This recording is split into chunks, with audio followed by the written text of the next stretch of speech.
Salam, perkenalkan nama saya Elizabeth Era dari Prodi Pendidikan Agama Kristen di Sekolah Tinggi Teologi Bethel DWI Jakarta. Di sini saya akan membahas tentang peranan media audio dalam pendidikan agama Kristen. Sebelum kita membahas arti media audio, kita harus tahu sejarah perkembangan media audio. Sejarah perkembangan media audio dimulai dari Samuel Morse pada tahun 1944 mengirim berita lewat kawat dari Baltimore ke Washington, maka lahirlah telegrafi. Kemudian Alexander Graham Bell berpikir kalau bunyi bisa disalurkan melalui kawat, mengapa suara tidak? Maka pada tahun 1875 Bell melakukan percakapan lewat telepon. Kemudian dalam rentang waktu yang tidak begitu lama, 9 tahun, suara manusia dapat disiarkan ke seluruh dunia melalui radio. Kemudian lahir alat perekam suara dari tangan Thomas Edison dengan ditemukannya alat fonograf. Melalui alat ini orang bisa merekam suara melalui piringan hitam. Seiring dengan perkembangan teknologi, maka orang dapat merekam suara dengan alat perekam yang disebut cassette tape recorder. Ini media audio ini semakin berkembang dengan ditemukannya berbagai perangkat baru yang bersifat digital seperti CD, MP3, dan lain-lain. Baik, kita masuk kepada pengertian media dan media audio. Apa itu media? Media berasal dari bahasa Latin, yaitu medius, yang secara harfiah berarti perantara atau pengantar. Jadi media merupakan suatu alat atau fasilitator pembelajar untuk menyampaikan suatu tujuan pembelajaran. Nah, apa itu media audio? Media dengar atau media audio adalah suatu alat atau sarana yang digunakan untuk mentransmisikan atau menyebarluaskan audio. Di dalamnya berisi pesan yang diterima oleh indera pendengaran. Pesan yang akan disampaikan dituangkan dalam lambang-lambang auditif, baik verbal atau dalam kata-kata atau bahasa lisan maupun non-verbal, di mana fokus pada aspek pendengaran sebagai penangkap informasi. Jenis-jenis media audio. Yang pertama, media radio. Media radio merupakan alat komunikasi elektromagnetik untuk mengirim dan menerima pesan suara dengan menggunakan sistem gelombang suara melalui udara. Di dalam dunia pendidikan, radio masih terpakai sebagai media pembelajaran, khususnya untuk program pembelajaran jarak jauh. Radio ini memiliki daya jangkau sangat luas sehingga peserta didik dapat mendengarkan berita yang aktual, mengetahui berapa kejadian yang terjadi di luar sana. Dan yang kedua, CD ini atau cakram padat adalah sebuah piringan optikal untuk menyimpan data secara digital. Teknologi cakram padat ini kemudian diadopsi sebagai alat penyimpan data yang dikenal sebagai CD-ROM. Dan yang ketiga, laboratorium bahasa.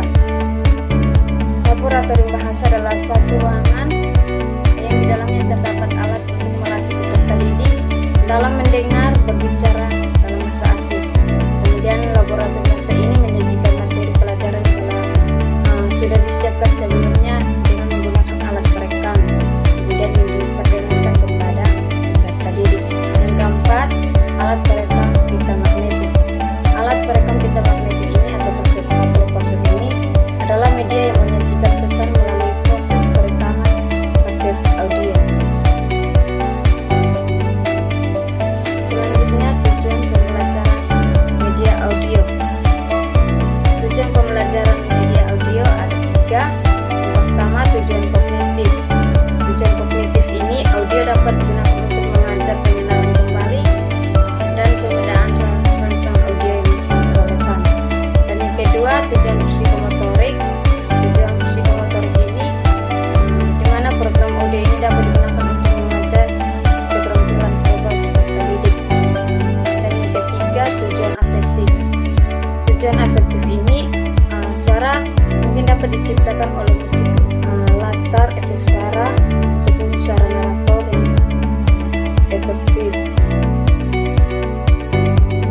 Adapun kelebihan dan kekurangan dalam media audio. Kelebihan dalam media audio ini tersedia di mana-mana dan mudah digunakan. Harganya pun tidak mahal, bisa direproduksi, bisa menyediakan informasi terbaru, menyediakan pesan-pesan untuk meningkatkan pembelajaran peserta didik,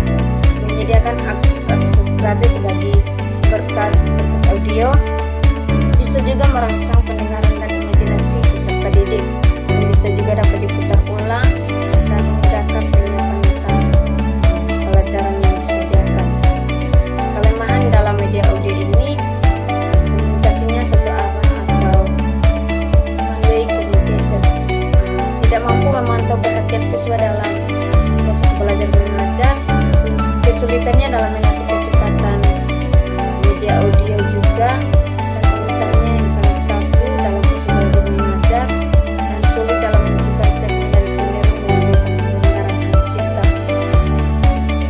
Apa sih manfaat media audio bagi pendidik? Yang pertama, pendidik lebih mudah menyampaikan materi pembelajaran yang disampaikan. Yang kedua, pendidik lebih mudah untuk mendesain pembelajaran yang diharapkan. Yang ketiga, pendidik dapat mempersiapkan waktu. Yang keempat, pendidik dapat lebih meningkatkan efektivitas pembelajaran. Dan yang kelima, pendidik dapat lebih mudah mencapai tujuan pendidikan yang akan disampaikan kepada peserta didik. Nah, manfaat media audio bagi peserta didik, lebih mudah menyerap materi pelajaran yang disampaikan oleh para pendidik. Dan yang kedua, tidak bosan dengan cara penyampaian materi pembelajaran secara verbal. Yang ketiga, lebih bisa berekspresi dalam proses pembelajaran, dalam proses belajar mengajar. Dan yang keempat, peserta didik juga menerima materi pelajaran dengan